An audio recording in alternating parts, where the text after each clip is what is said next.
She laughed when the mud hit my face, but the whole town went quiet before either of us understood why.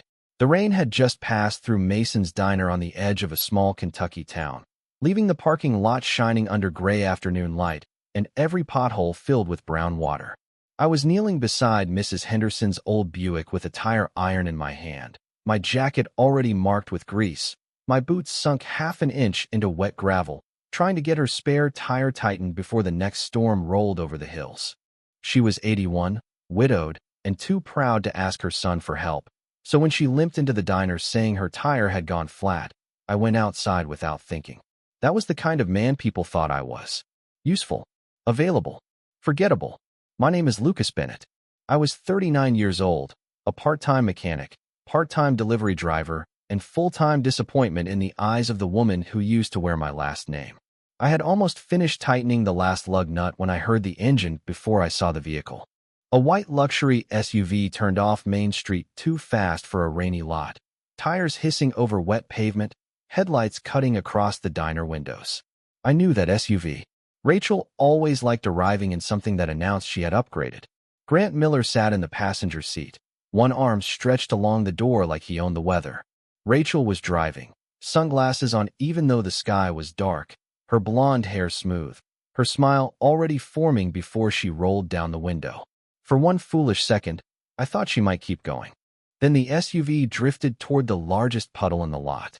The tire sliced through it, and cold, muddy water rose in a dirty sheet, hitting my chest, my neck, my cheek, soaking the front of my work shirt, and running down inside my collar. The impact was not painful. That would have been easier. Pain gives you something simple to name. Humiliation spreads slower. It gets under the skin and waits. Behind the diner glass, forks stopped moving.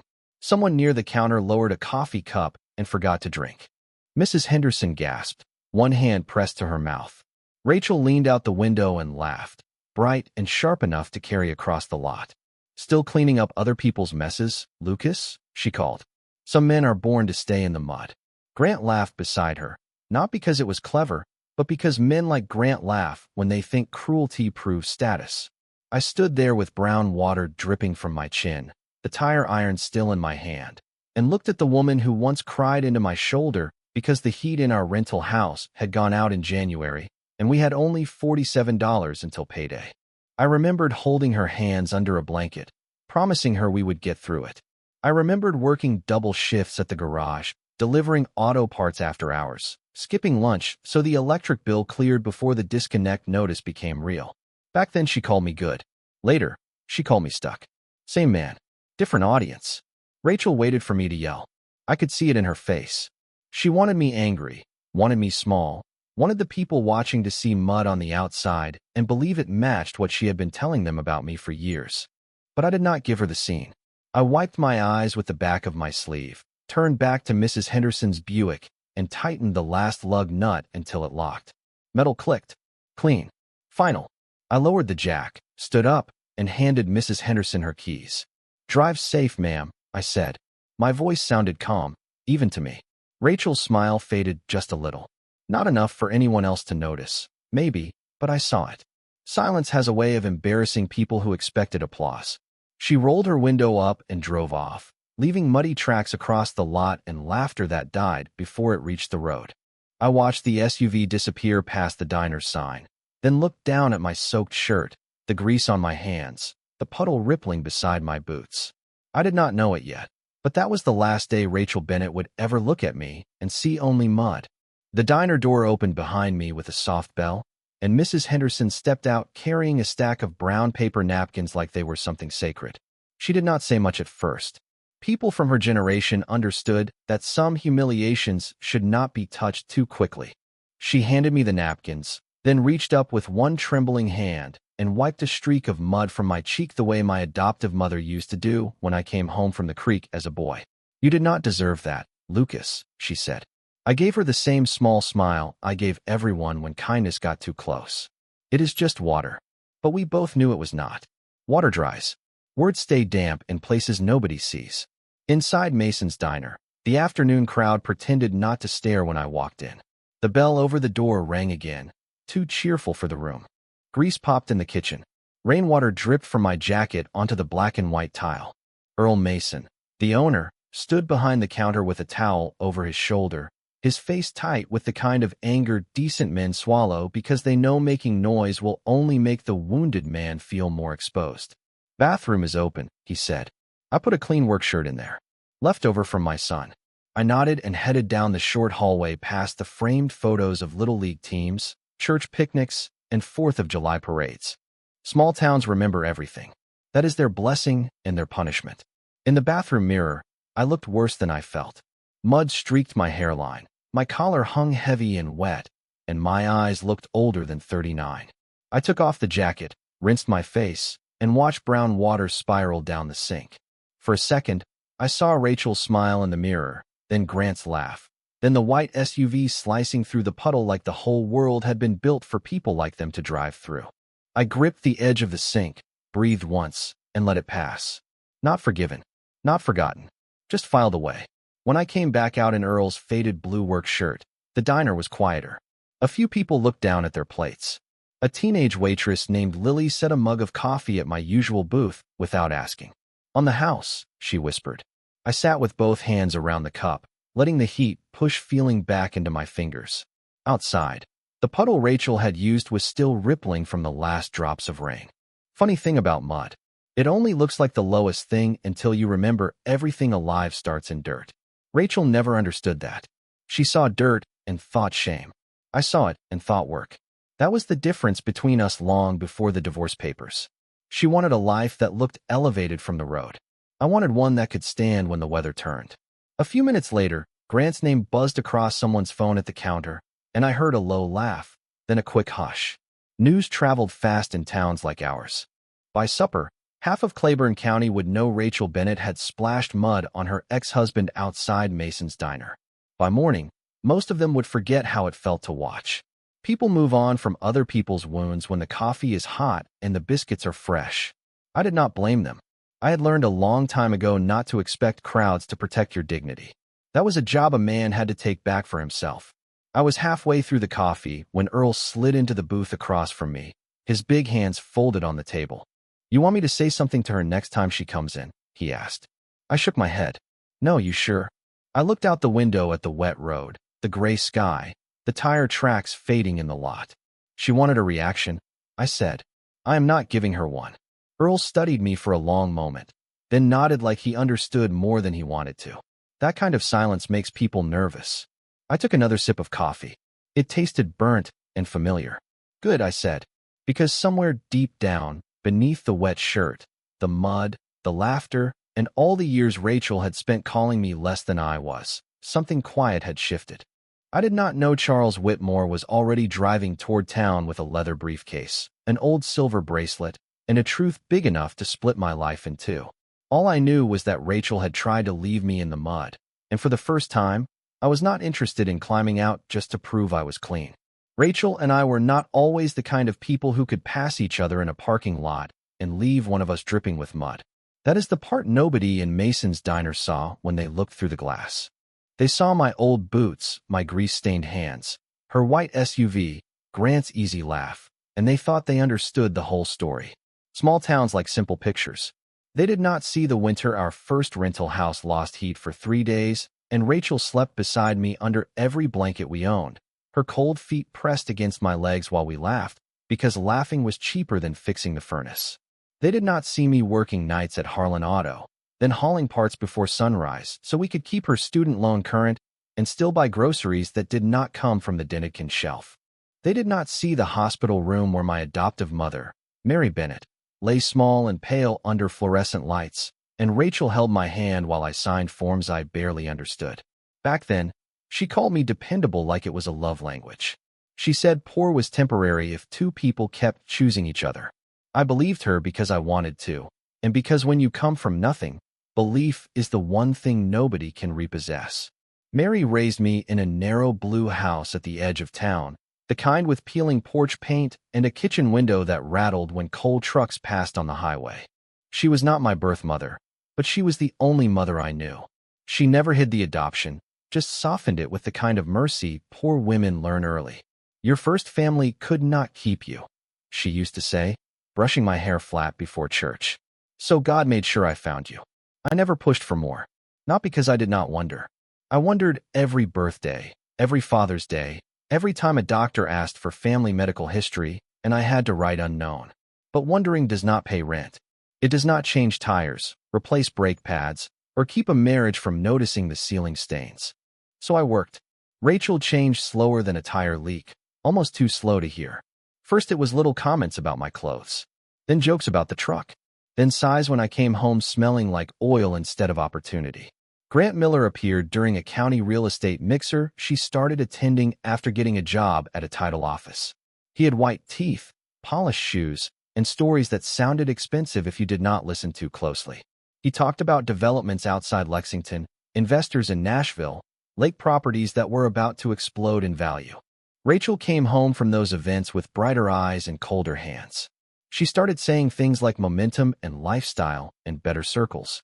I still talked about invoices, winter tires, and making sure Mary's prescriptions were filled. Different languages. Same kitchen. The divorce papers came on a Thursday morning while I was replacing a transmission in a Ford Ranger. Rachel said she was tired of surviving. She said she wanted a life with forward motion. She said I was a good man, but good was not enough. That sentence stayed with me longer than the signature line. Good was not enough. I signed anyway. Not because it did not hurt. Because begging someone to value you is just another way of handing them the price tag. After Mary passed, the house got quieter, then smaller, then almost unbearable. I kept the garage job, took delivery runs, helped people when their cars quit and their money was short. It was not glamorous, but it was honest. Rachel saw that and called it failure. Grant saw it and laughed because men like him need someone lower to feel tall. Sitting in Mason's diner that afternoon, Earl across from me, coffee cooling between my hands, I realized Rachel had not thrown mud at the man I was. She had thrown it at the version of me she needed to believe in, the broke ex-husband who proved she had chosen up. Maybe that should have made me angry. Instead, it made me tired. Then the bell over the diner door rang again, and a man in a dark suit stepped inside carrying a leather briefcase that looked too expensive for our county. He paused near the entrance, scanned the booths, and when his eyes found me, his expression changed like he had been looking at a ghost. "Lucas Bennett?" he asked. The room went quiet for the second time that day. I set my coffee down slowly. "That is me," I said. The man crossed the floor, rain shining on his shoulders, and placed an old silver bracelet on the table. 2 small letters were engraved inside it. LB. My initials. My throat went dry before I understood why. The bracelet sat between us on the diner table, small, silver, and impossible to ignore, catching the dull afternoon light like it had been waiting 39 years to be seen. I did not touch it at first. Some objects carry too much weight for the hand to understand before the heart does. Earl stood behind the counter, pretending to wipe the same clean spot. Lily stopped near the pie case with a coffee pot in her hand. Mrs. Henderson watched from the booth by the window, one palm pressed flat against the table. The man in the dark suit did not rush me. He looked older than his posture, maybe late 60s. White hair combed neatly back, rain on the shoulders of his overcoat, polished shoes that did not belong on Mason's scuffed tile.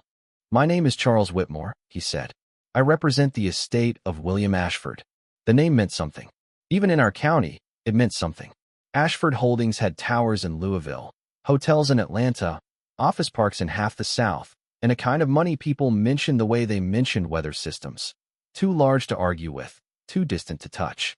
I looked from the bracelet to Charles. "You have the wrong man." He nodded as if he expected that. "I understand why you would think so." "No," I said, sharper than I meant to. "You do not. I fix cars. I deliver parts. I live 3 miles from here in a house with a porch that leans when it rains. Whatever this is, it is not mine." Charles lowered himself into the booth across from me without asking, but he did it carefully, with the respect of a man entering a room where grief might be sleeping. He opened the leather briefcase and pulled out a folder, thick with old photographs, certified copies, and papers marked with dates that made my chest tighten before I understood them. 39 years ago, he said, William Ashford's infant son disappeared from a private hospital outside Lexington during a custody dispute that became far more complicated than anyone admitted publicly. The child was never recovered. The case was sealed in portions. Mr. Ashford spent the rest of his life searching. The diner seemed to shrink around his words. Rain tapped the window behind me. A spoon clinked somewhere, then stopped. Charles slid a photograph across the table. A younger William Ashford stood beside a woman in a hospital room, both of them pale from exhaustion and joy. In the woman's arms was a baby wrapped in a white blanket, one tiny wrist circled by the silver bracelet now lying inches from my coffee cup. I stared at it until the edges blurred. L.B. Lucas Bennett. Or maybe something else before Bennett. My mouth went dry. My mother adopted me legally, I said. Mary Bennett. She would not have hidden something like that. Charles's expression softened. I am not accusing Mary Bennett of wrongdoing. From what our investigation shows, she believed the adoption was legitimate. A private intermediary placed you with her. She may never have known the child's origin. My first instinct was anger, not at him exactly, but at the room, the rain, the bracelet, the possibility that my entire life had been built on a missing page nobody let me read. Why now? I asked. Charles folded his hands. William Ashford passed away 4 months ago. His final instructions required the estate to continue the search using updated records and genetic databases. A distant medical match led us to Kentucky. Your adoption file, Mary Bennett's records, and your birth timeline all align. But we need confirmation. Confirmation, I repeated. The word felt clinical for something that could split a man open. A DNA test, he said. Voluntary. Private. Nothing public unless the results prove the connection. I looked out the window at the parking lot, at the puddle where Rachel's SUV had thrown mud across me less than an hour earlier. The brown water had settled now, smooth as glass, reflecting the diner's sign upside down. That felt about right. My whole world had turned over, and everyone expected me to read it. I thought about Rachel laughing, Grant smirking, all those years of being measured by what I did not have. Then I looked back at Charles. If this is some kind of mistake, I do not want people talking. Neither do I, he said. Truth should arrive before noise. That sentence made me trust him more than the suit, more than the briefcase, more than the papers. I picked up the bracelet at last. It was colder than I expected. My thumb moved over the engraved letters, and something in my chest pulled tight. Not hope exactly, but the dangerous shape hope takes before it has permission. I will take the test, I said. Charles nodded once. Earl exhaled behind the counter like he had been holding his breath for 5 minutes. Outside, the rain started again, gentle this time, washing the mud thinner across the lot. But some stains do not disappear because water touches them. Some stains wait until the truth comes to name them. Charles Whitmore arranged the DNA test that same afternoon in a small clinic 2 towns over, the kind of place with beige walls, old magazines, and a receptionist who had mastered the art of not asking questions. I drove there in my pickup with the silver bracelet wrapped in a napkin inside my jacket pocket, feeling its weight every time the road curved. It was not heavy, not really, but some things do not need size to change the balance of a man. Charles followed in a black sedan, keeping enough distance to avoid looking like a procession. I appreciated that. Too much attention makes truth feel like theater. At the clinic, a nurse took a cheek swab, labeled the sample, and had me sign 3 forms. My hand paused over the signature line longer than it should have. Lucas Bennett. That name had been mine through school fights, garage shifts, hospital bills, divorce papers, and quiet Sunday mornings in Mary Bennett's kitchen. If this test said something different, it would not erase that name, but it might add a shadow behind it I had spent my whole life walking beside without knowing. Charles watched me carefully. Whatever the result is, he said, you do not lose the life that raised you. I looked at him then, and for the first time, I believed he understood the part that scared me most. Not the money, not the family name, the possibility that grief had another room I had never entered. After the clinic, I went back to Harlan Auto instead of going home. Work was easier than wondering. Brake pads do not ask who your father was.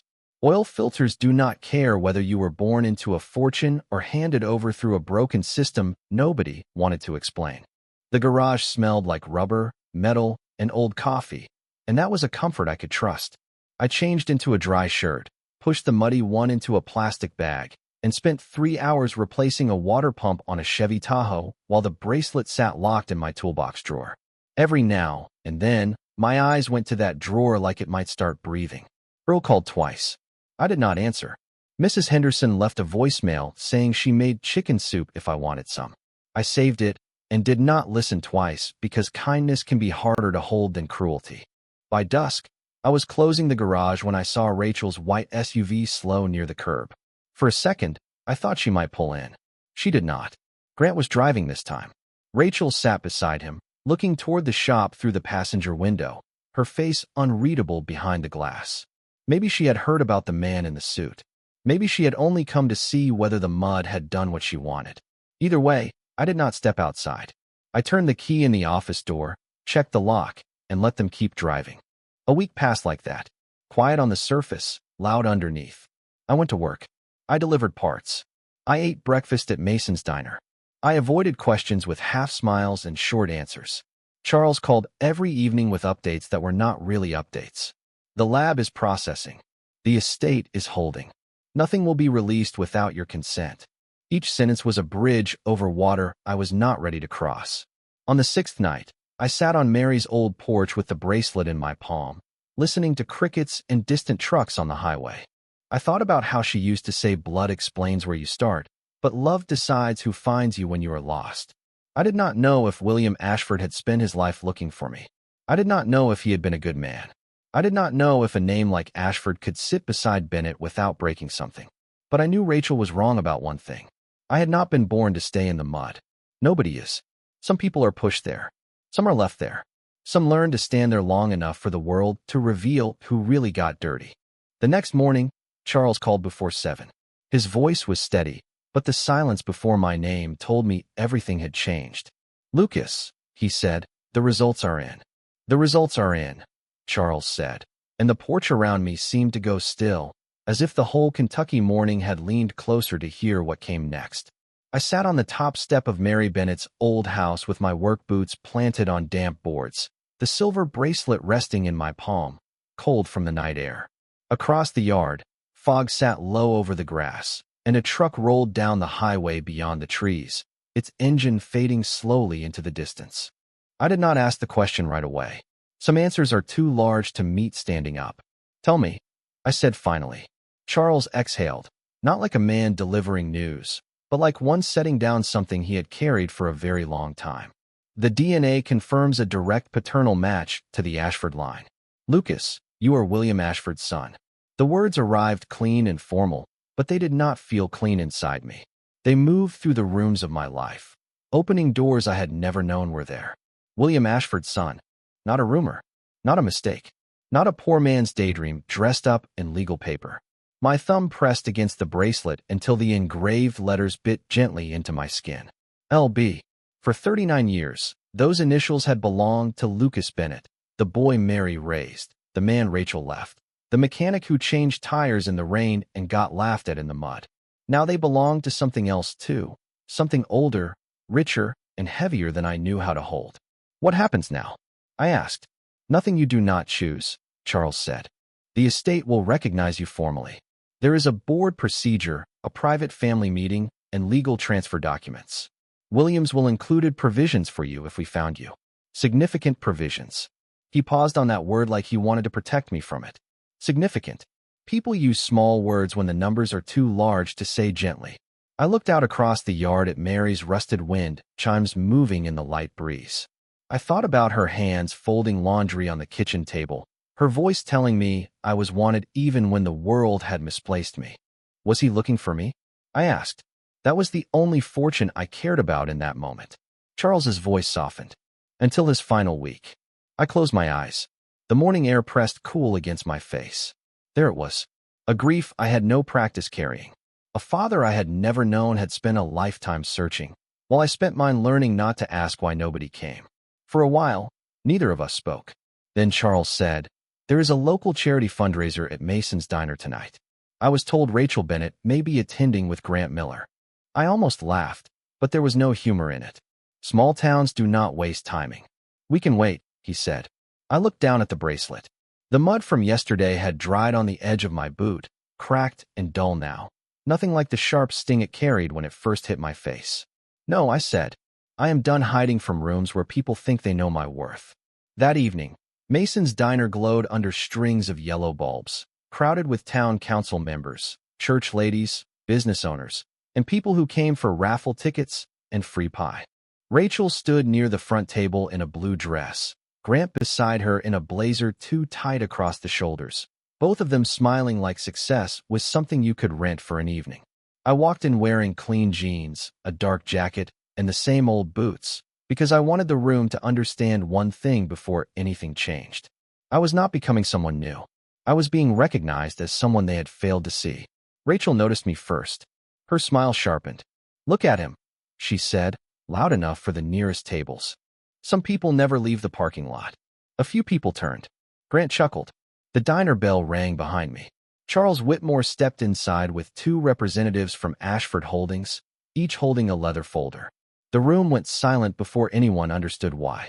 Charles walked to my side, looked directly at Rachel, then addressed me with a formality that made every face in the diner change. "Mr. Bennett Ashford," he said, "the estate is ready whenever you are." Rachel's smile froze under the fluorescent lights. Grant stopped laughing, and for the first time in her life, my ex-wife looked at the mud on my boots and realized it had never told her who I was. The name Charles spoke did not echo through Mason's diner. It landed, heavy and clean, on every table at once. "Mr. Bennett Ashford." For a second, nobody moved. The raffle ticket sat untouched near the cash register. A fork rested halfway above a slice of pecan pie. Earl Mason stood behind the counter with his mouth slightly open, still holding the coffee pot. Rachel's face changed slowly, like the truth had to fight through every opinion she had built about me before it could reach her eyes. Grant looked from Charles to the two representatives, then to the leather folders in their hands, trying to decide whether this was a joke, a mistake, or a problem with no angle for him to play. I did not explain. That mattered. For years, people like Rachel had made me feel as if my dignity needed a closing argument. Not that night. Charles stepped forward and opened the first folder on the front table, beside a donation jar full of crumpled bills. "On behalf of the Ashford estate," he said, his voice calm enough to make the whole room lean in, "we are here to confirm the legal identification of Lucas Bennett as the biological son of William Ashford and the recognized beneficiary under the provisions of Mr. Ashford's final will." A woman near the pie case whispered, "Lord have mercy," and then covered her mouth. Grant's smile disappeared completely. Rachel blinked twice, but her body stayed locked in place, one hand still resting on the tablecloth like she needed furniture to keep her upright. Charles did not look at her again. He looked at me. That was the difference between spectacle and respect. "Lucas," he said, softer now, "you are not required to sign anything tonight. This is only formal notice. The private meeting can happen in Louisville tomorrow." I nodded once. My throat felt tight, but my hands were steady. Across the room, Rachel finally found her voice. "Wait," she said. The word came out too loud, then broke smaller. "This cannot be real." Every face turned toward her, and for the first time, she seemed to understand what it felt like to be watched while your life changed shape. Charles closed the folder halfway. "It is real." Grant shifted beside her. "Rachel, did you know about this?" The question was almost funny. Yesterday, he had laughed while mud ran down my shirt. Now he wanted distance from the woman who had aimed the puddle. Rachel ignored him and stared at me. Not at my face exactly. At all of me. My clean jacket. My old boots. The man she had divorced because he did not look like a future worth waiting for. "Lucas," she said, and my name sounded different in her mouth, polished by panic. "Why did you not tell me?" I looked at her then, not angry, not triumphant, just tired in a way money could never fix. Because I did not know. Her eyes flicked to Charles, to the folders, to the Ashford representatives, then back to me. "But you are," she could not finish it. "Rich? Important? Worth something now?" The missing word stood between us like another puddle. I took a slow breath. "I am the same man you drove past yesterday." The diner went quieter than it had been all night. Even Grant looked down. That sentence did more than any announcement could. It put the mud back where it belonged, not on my jacket, but on the judgment that had thrown it. Charles handed me a sealed envelope embossed with the Ashford crest. It felt expensive, but not as heavy as the bracelet had. "Tomorrow," he said. I placed the envelope under my arm and turned toward the door. Rachel stepped forward. "Lucas, please." I stopped, but I did not turn around yet. Behind me, I could hear the tremble in her breath, the collapse of a story she had told herself too many times. She had not lost a poor ex-husband. She had revealed herself to a man who was poor only in the ways she knew how to measure. I opened the diner door, and the bell rang above me, bright and ordinary. Outside, the parking lot still held shallow puddles from the rain, reflecting the yellow diner sign in broken pieces. I stepped carefully around them, not because I feared the mud, but because I had finally learned I did not have to stand in it for anyone. Rachel followed me into the parking lot, but she did not move like the woman who had driven through the puddle the day before. Her steps were smaller now, careful on the wet gravel, as if the ground itself had started judging her back. Behind us, Mason's diner stayed lit and silent, faces crowded near the windows, everyone pretending not to watch while watching anyway. Grant came out after her, but he stopped under the awning, keeping his polished shoes away from the mud. That told me enough about him to last a lifetime. Charles stood beside the black sedan with the rear door open, saying nothing, giving me the room to decide whether my past got one more sentence before I left it behind. Rachel hugged her arms around herself, her blue dress too thin for the damp Kentucky night. "Lucas," she said, and this time my name did not sound like an accusation. It sounded like a door she was afraid had already locked. I turned to face her near the same puddle she had used to humiliate me. The water was calmer now, reflecting the diner sign in yellow and red pieces, broken by every small ripple of rain. "I did not know," she whispered. I looked at her, really looked at her, at the woman who had once slept beside me under thrift store blankets and promised that hard times did not scare her. Somewhere along the way, hard times had become the only thing she could see when she looked at me. "You keep saying that like it changes what you did." Her mouth tightened. "If I had known who you really were." She stopped herself, but not soon enough. The sentence had already stepped into the open. Grant looked away. Charles lowered his eyes. Even the rain seemed to pause. I nodded slowly, because there it was, the truth dressed as regret. Not regret for cruelty. Regret for bad calculation.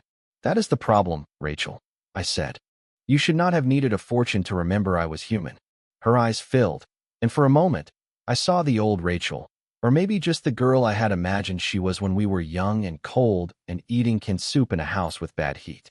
"I was angry," she said. "I thought you gave up on life." "I thought Grant was." She glanced back toward the awning, where Grant stood with one hand in his pocket, trying to appear uninvolved in the wreckage he had enjoyed. "You thought he was proof you had chosen better," I said. She did not deny it. That silence was the closest thing to honesty she had given me in years. From inside the diner, the bell rang as Earl stepped out, then stopped by the door, his face lined with concern he did not push on me. Mrs. Henderson stood behind the glass, one hand at her chest. The whole town had seen the mud. Now they were seeing what it had cost. Rachel took one step closer, her shoes sinking slightly at the edge of the puddle. "Can we talk tomorrow?" she asked. "Please. Before you go to Louisville. Before everything changes." I looked down at the sealed envelope under my arm, then at my old boots, still marked with dried mud from yesterday. "Everything already changed," I said. "Not because of that envelope. Because yesterday, when you thought I had nothing, you showed me exactly what I was worth to you." Her tears spilled then, quiet and uncontrolled, but they did not pull me back. Some tears are doors. Some are just rain arriving late. I turned toward Charles's car. Grant finally moved off the awning. "Rachel, let him go," he said, but his voice had no loyalty in it, only self-preservation. She looked back at him, and something in her face collapsed when she understood that even the man she had chosen for status was already stepping away from the consequences. I got into the black sedan and held the bracelet in my fist as Charles closed the door. Through the window, I saw Rachel standing beside the puddle, the diner lights behind her, Grant a few feet away, but somehow already gone. The car pulled out slowly, tires passing clean around the mud. I did not look back after the turn onto Main Street. I did not need revenge. I had the truth, and the truth was heavier than any fortune waiting for me in Louisville. By the time the black sedan reached the edge of town, Mason's diner had disappeared behind rain, headlights, and the kind of silence that follows a life changing too quickly to explain. Charles sat beside me in the back seat, quiet as a church pew, the leather folder resting on his lap, the Ashford crest barely visible under the passing streetlights. I kept the silver bracelet closed inside my fist, feeling the tiny engraved letters press into my palm. LB. Those initials had followed me through poverty, adoption papers, divorce, garage shifts, and yesterday's mud. Now they were following me toward Louisville, toward a name I had not known was mine, toward money large enough to make strangers stand differently when I entered a room. But the strangest part was that I did not feel richer. Not yet. I felt seen, and that was heavier. We drove past the last gas station, past the county road where Rachel and I once parked to watch summer lightning, past the old blue house where Mary Bennett taught me that a man's worth is not measured by who claims him, but by what he refuses to become after life disappoints him. I looked down at my boots, still carrying a faint crust of dried mud near the soles, and I did not wipe it away. Not because I wanted to remember Rachel's cruelty, but because I wanted to remember my own restraint. Yesterday, she laughed because she thought mud proved where I belonged. Tonight, she stood beside that same puddle and learned that money had not changed me. It had only exposed her. Charles finally spoke as the highway opened ahead. "Your father left letters," he said. My throat tightened. "For me?" He nodded. "Every year on your birthday. He never stopped hoping we would find you." I turned toward the window before my face could betray more than I was ready to show. Outside, Kentucky rolled by in dark fields and wet fences, ordinary and endless. Somewhere behind me, Rachel was probably still standing under diner lights, replaying every word she had ever used to make herself feel above me. I hoped she remembered the mud. I hoped she remembered the silence after. But I did not hope she suffered. That surprised me.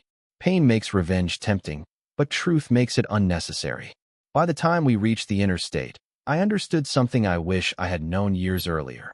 People who only respect you after discovering your value never respected you at all.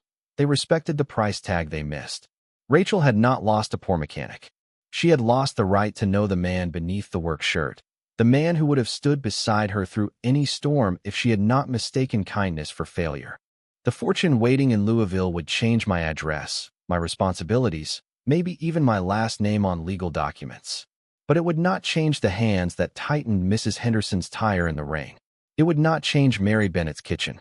It would not change the fact that when Rachel tried to humiliate me in front of the town, I finished the job I came to do and handed an old woman her keys. That was the man I trusted. Not the air, not the headline. The man who stayed calm when the mud hit. So tell me honestly, if someone judged you at your lowest and only regretted it after discovering what you were worth, would you forgive them, or would you walk away with the truth? And if this story made you think about dignity, judgment, and the quiet strength of staying human when others try to make you feel small, stay with this channel. Because sometimes the most powerful revenge is not proving them wrong with money, but leaving with your character untouched.